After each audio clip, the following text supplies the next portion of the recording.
ദൈവനാമത്തിന് മഹത്വമുണ്ടാകട്ടെ. ഇന്നത്തെ പ്രഭാതത്തിലെ ചിന്തയ്ക്കായി ലഭിച്ചിരിക്കുന്ന വേദഭാഗം 55 സങ്കീർത്തനത്തിൻ്റെ 22 വാക്യം. നിന്റെ ഭാരം യഹോവയുടെ മേൽ വെച്ചുകൊള്ളുക, അവൻ നിന്നെ പുലർത്തും.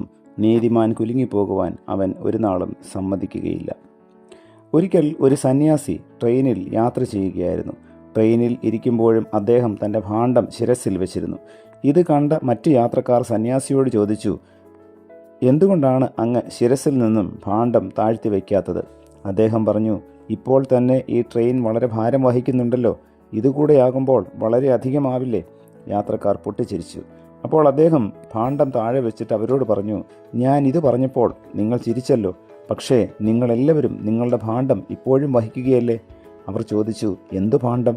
അദ്ദേഹം പറഞ്ഞു, എൻ്റെ ഭാണ്ഡം നിങ്ങൾക്ക് കാണാവുന്നതാണ്, എന്നാൽ മറ്റുള്ളവർക്ക് കാണുവാൻ കഴിയാത്ത നിങ്ങളുടെ മനസ്സിലെ വലിയ ഭാണ്ഡങ്ങളുണ്ടല്ലോ, അവയുടെ കാര്യമാണ് ഞാൻ പറഞ്ഞത്.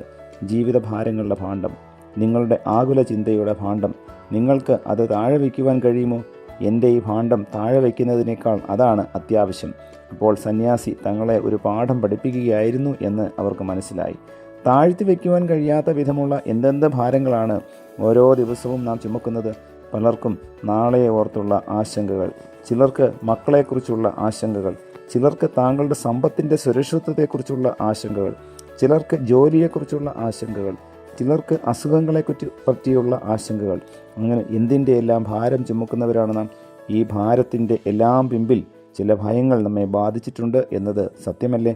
നാളെ എന്തെങ്കിലും അനർത്ഥം സംഭവിച്ചെങ്കിലോ, സമ്പത്ത് കള്ളന്മാർ അപഹരിച്ചെങ്കിലോ, മക്കൾ ശരിയായി പഠിച്ചില്ലെങ്കിലോ എന്നിങ്ങനെയൊക്കെയുള്ള ചില അശുഭ ചിന്തകളാണ് ഈ ഭാരങ്ങളുടെ എല്ലാം അടിസ്ഥാന കാരണം. ഭയം എല്ലായ്പ്പോഴും നമ്മെ തകർക്കുന്ന ഒരു നെഗറ്റീവ് ചിന്തയാണ്. പകരം എല്ലാം ശുഭമായി തീരും എന്ന് വിശ്വസിക്കുവാൻ സാധ്യമാക്കുന്ന വിധം പോസിറ്റീവായി ചിന്തിക്കുവാൻ നമുക്ക് കഴിയുമോ? നമ്മുടെ തന്നെ കഴിവുകളിലേക്ക് നാം നോക്കിയാൽ അത് പ്രയാസമാണ്. നമ്മെ സ്നേഹിക്കുകയും കരുതുകയും ചെയ്യുന്ന കരുത്തനായ ഒരു ആത്മസുഹൃത്ത് നമുക്കുണ്ടെങ്കിൽ ഈ ഭയത്തിന് ഒരു വ്യത്യാസം ഉണ്ടാവും. അപ്പോൾ ആകുല ചിന്ത മാറി ധൈര്യപൂർവ്വം ജീവിക്കുവാൻ നമുക്ക് കഴിയും. പക്ഷേ ഈ ലോകത്തിൽ മിക്ക സുഹൃത്തുക്കളും പ്രതിസന്ധികളിൽ കൈവിടുന്നവരാണ്.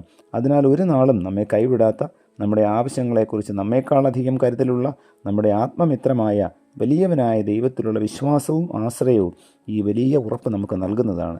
ആകയാൽ ഒന്നിനെക്കുറിച്ചും ഭാരപ്പെടാതെ ദൈവം നടത്തുവാൻ മതിയായവൻ ആണെന്ന വിശ്വാസത്തോടെ ദൈവത്തിൽ ആശ്രയിച്ച് ധൈര്യമായി നമുക്ക് ജീവിക്കാം. ദൈവം നമ്മെ അതിന് സഹായിക്കട്ടെ. പ്രാർത്ഥിക്കാം. പ്രിയ കർത്താവേ, ജീവിതത്തിൻ്റെ ആകുലതകളും വേദനകളും ഏറി വരുമ്പോൾ ഒരിക്കലും തളർന്നു പോകാതെ, നിരാശപ്പെട്ടു പോകാതെ, പ്രത്യാശയോടും ധൈര്യത്തോടും കൂടെ അങ്ങയുടെ മുഖത്തേക്ക് നോക്കുവാൻ ഈ പ്രഭാതത്തിലെ വചന കേൾവി ഞങ്ങളെയും സഹായിക്കണമേ. പുത്രൻ്റെ നാമത്തിൽ പ്രാർത്ഥന കേൾക്കണം പിതാവേ. ആമേൻ.